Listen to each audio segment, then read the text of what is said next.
টাকা তৈরি হয় গাজীপুরে টাকশালে, যেটা পুরোপুরি বাংলাদেশ সরকারের দায়িত্বে। একটা 1000 টাকা নোট তৈরি করতে খরচ হয় 8 টাকা, আর একটা 500 টাকা নোট তৈরি করতে খরচ হয় মাত্র 6 টাকা।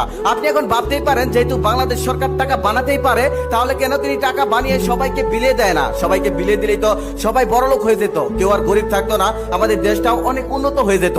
এমনটাই করেছিল কোন এক দেশের সরকার। সে ভেবেছিল টাকা তৈরি করে তার দেশের সকল জনগণকে বিলিয়ে দেবে, আর তার দেশের কোনো লোক গরিব থাকবে না, সবাই বড়লোক হয়ে যাবে, এমনকি তার দেশটাও বড়লোক হয়ে যাবে। এক দোকানদার দোকান করছিল, ঠিক সেই সময় সে খেয়াল করলো যে তার অ্যাকাউন্টে 50 কোটি টাকা ঢুকেছে। তখন সে দোকান ফেলে বাড়ির দিকে দৌড়াতে লাগলো। দৌড়াতে দৌড়াতে তার বন্ধুর সাথে রাস্তায় দেখা, তার বন্ধু সবজি বিক্রি করে, সেও দৌড়াতে দৌড়াতে বাড়ির দিকে যাচ্ছে। বন্ধুকে জিজ্ঞেস করলো, গিরে তুই দৌড়াচ্ছিস কেন? তখন তার বন্ধু বলল, আমার অ্যাকাউন্টে 50 কোটি টাকা ঢুকেছে, আমি এখন আর সবজি বিক্রি করে কি করব?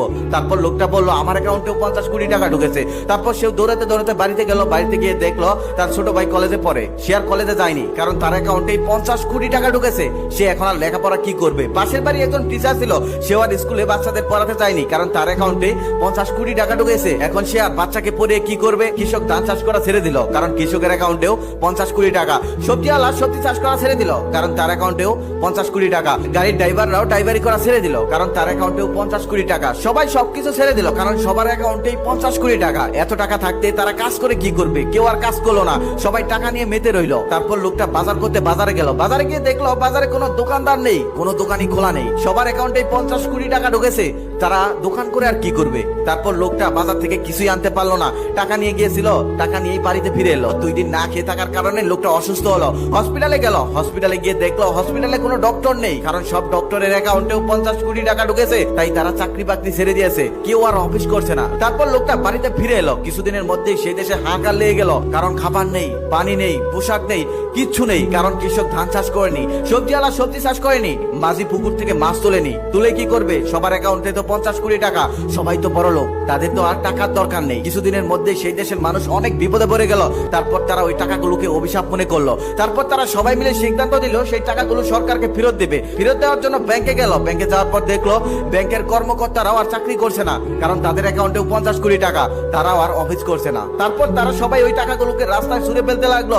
সবাই বলতে লাগলো, আমার সব টাকা নিয়ে যাও, তবে আমাকে একটু খাবার দাও। তবে কারো কাছেই খাবার নেই, সবাই একই অবস্থা করতে লাগলো। হাহাকার পড়ে গেল দেশে। তারপর সে দেশের সকল মানুষ সিদ্ধান্ত নিল যে আমরা আগে যেমনে চলতাম ঠিক তেমনি চলবো, আমাদের টাকার প্রয়োজন নেই, আমাদের বড়লোক হওয়ার প্রয়োজন নেই, আমরা যেমনি ছিলাম ঠিক তেমনি চলবো। তারপর তারা সবাই মিলে সিদ্ধান্ত নিল, আমরা যে যা কাজ করতাম আমরা আবার সেই কাজ শুরু করব। তারপর তারা সবাই মিলে সেই কাজ শুরু করলো।